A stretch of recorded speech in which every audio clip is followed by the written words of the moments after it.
I'm Jono Buchanan. Welcome to FaderPro's Inside Tracks course for Techno.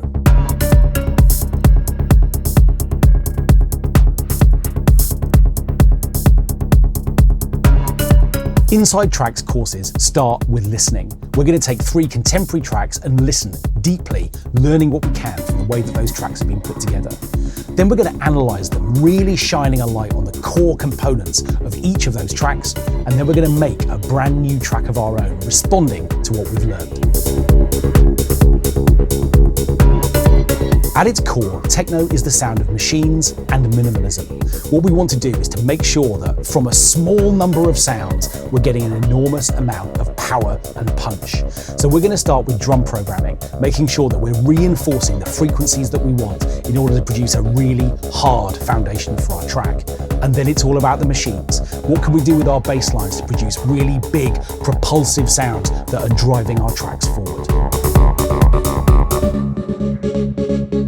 For many of the sounds on this course, we're going to start from preset starting points. That means that if you have the same plugins that I have, you can actually start from exactly the same sonic foundations that I'm choosing. But then we're going to try and get away from those presets in a number of different ways to make those sounds our own.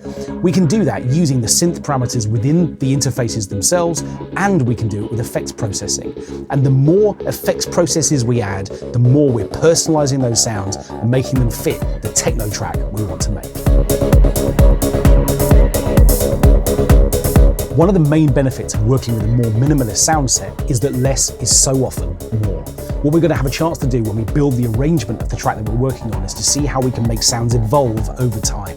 How do we want to introduce the elements that we've written into our track so that they take on a weight and a significance as the track develops? Playing with arrangements and sounds is a key part of techno.